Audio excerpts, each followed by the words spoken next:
There is a tree growing at the edge of the world's hunger. It has been growing there for thousands of years. It has survived drought and flood, war and famine, the slow collapse of empires, and the faster collapse of soils. It asks for almost nothing. It gives back almost everything. And almost no one grows it. We have been told that feeding the world is a problem without a solution, that protein is scarce, that nutrition is complicated, that the future of food requires laboratories and supply chains and refrigerated containers crossing oceans. What we have not been told is that the solution may already be standing in the ground, that it may have stood there before the laboratories existed, before the supply chains were drawn, before the oceans were crossed. What we have not been told is what happened to the tree that could not be owned. This is Ancient Food Files. We recover what has been buried, the plants, the systems, the foods that fed civilizations before they were replaced by something more profitable and considerably more fragile. If you have found this channel, it is because some part of you already suspects that something important has been taken, that the record is incomplete. Subscribe and stay. What follows is not a discovery, it is a remembering. In the foothills of the sub-Himalayan range, where the Shivalik hills meet the dry plains of what is now northern India and Pakistan, there grows a tree the local people have always known. They have names for it that predate written language. In Sanskrit, it was called shigru. In Hindi, sahajan. In the Philippines, malunggay. To science, it is Moringa oleifera. A tree with feathery compound leaves, pale cream flowers that bloom even in drought, and long seed pods that hang like fingers from every branch. The oldest Indian medical texts, the Charaka Samhita and Sushruta Samhita, written between the 3rd century BCE and the 2nd century CE, recorded its use in treating hundreds of conditions, not because ancient healers were guessing, because they had watched, across generations, what happened to people who ate from this tree and those who did not. Among the Maasai of East Africa, it was medicine before it was food. In the Philippines, nursing mothers were routinely given its leaves, not as a supplement, as a staple. These traditions were not folklore.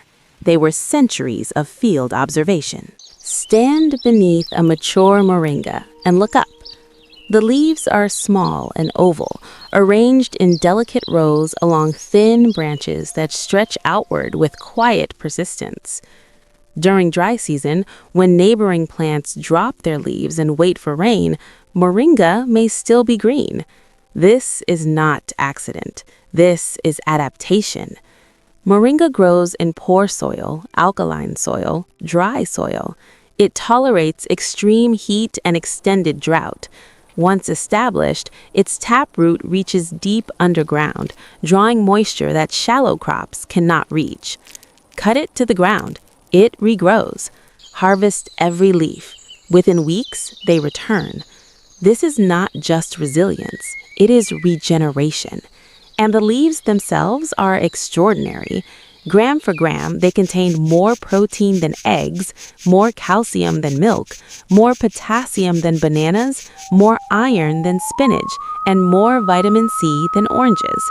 Every essential amino acid, all 9. Not in a laboratory product, in a leaf that grows on a tree beside a dirt road.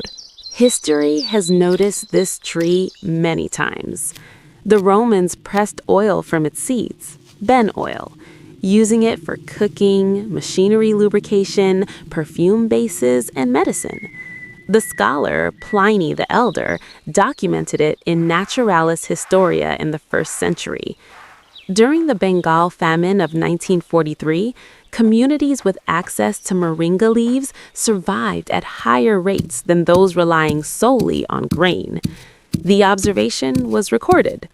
It changed nothing. During the Japanese occupation of the Philippines in World War II, Families relied on malunggay to prevent deficiency diseases when food supplies collapsed. In East Africa, during drought cycles of the 1980s and 1990s, villages with moringa trees showed measurably lower rates of child malnutrition than villages without them. The pattern repeats across continents. Where supply chains fail, moringa feeds people. Quietly, consistently, without requiring permission. So the question becomes unavoidable. If this tree grows in poor soil, survives drought, contains nearly complete nutrition, and has sustained people for thousands of years, why is it absent from modern agriculture? The answer lies in the structure of the system. Industrial agriculture values what can be standardized. Grains can be harvested by machines, stored in silos, transported globally, traded as commodities. Moringa cannot. Its leaves spoil quickly. They do not travel well across oceans. The tree grows from dropped seeds and cuttings without needing seed companies or chemical inputs. In economic terms, it is difficult to control. And things that cannot be controlled rarely become global crops.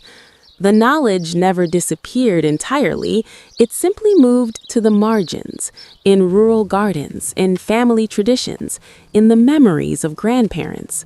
Meanwhile, the world now faces soil depletion, climate instability, and food systems stretched to their limits. Across the tropics and subtropics, moringa continues to grow without fertilizer, without irrigation, without supply chains. It has been here for thousands of years, and it is still waiting. If knowledge like this matters to you, stay with Ancient Food Files. Subscribe, not because something new is being invented, but because something ancient is being remembered.